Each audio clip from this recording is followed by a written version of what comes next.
Ketegangan dagang Amerika Serikat dan China kembali memanas setelah Presiden Amerika Serikat Donald Trump mengumumkan kenaikan tarif hingga 100% atas produk asal China mulai 1 November 2025. Kebijakan ini sebagai respons atas pembatasan ekspor mineral rare earth atau logam tanah jarang oleh Beijing.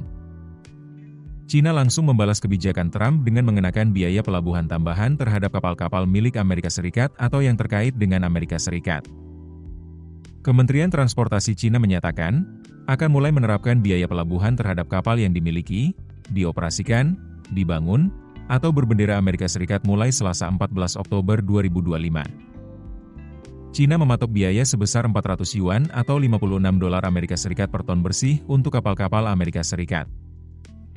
Kebijakan ini menjadi langkah balasan atas rencana Amerika Serikat yang juga akan memungut biaya pelabuhan terhadap kapal terkait China pada hari yang sama.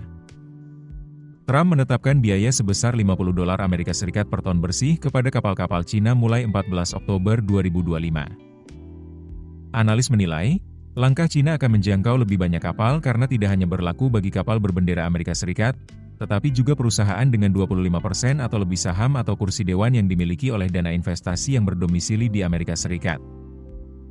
Artinya, kebijakan Tiongkok itu bakal menjaring secara luas dan bisa memengaruhi banyak perusahaan pelayaran publik yang terdaftar di Bursa Saham Amerika Serikat. Pada saat yang sama, kapal yang dibangun di China atau dioperasikan oleh entitas China juga akan dikenai biaya di pelabuhan pertama Amerika Serikat. Hal ini membuat beberapa kapal berpotensi terkena biaya ganda, baik di Amerika Serikat maupun di China. Perusahaan pelayaran Amerika Serikat, Matson, menyatakan kepada pelanggan bahwa mereka akan tunduk pada biaya pelabuhan baru dari China dan tidak berencana mengubah jadwal pelayanannya. Perusahaan lain yang kemungkinan terdampak antara lain American President Lines milik CMA-CGM yang berbasis di Amerika Serikat dan ZIM asal Israel. Sementara itu, Maersk Line Limited, APL, ZIM, dan Seaspan belum menanggapi permintaan komentar soal biaya tersebut. Operator kapal tanker sebagian besar berbasis di luar Amerika Serikat, tetapi tetap bisa terdampak biaya pelabuhan China karena terdaftar di Bursa Amerika Serikat. Contohnya, Scorpio Tankers yang memiliki armada terbesar dan termuda di industri ini. Perusahaan tersebut belum memberikan komentar.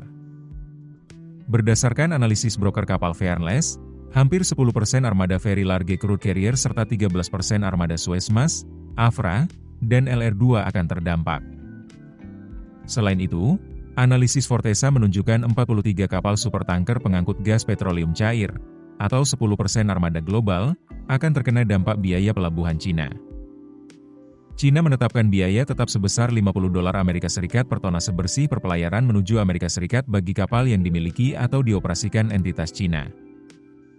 Operator pelayaran milik China, COSCO, termasuk armada OOCL, disebut menjadi pihak paling terdampak dengan potensi biaya sekitar 2 miliar dolar Amerika Serikat pada 2026.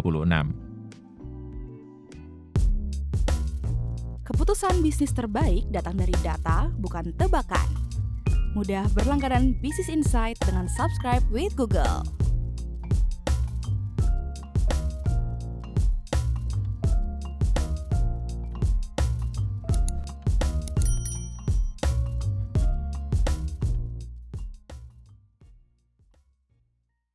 Download aplikasi Kontan sekarang di App Store atau Play Store.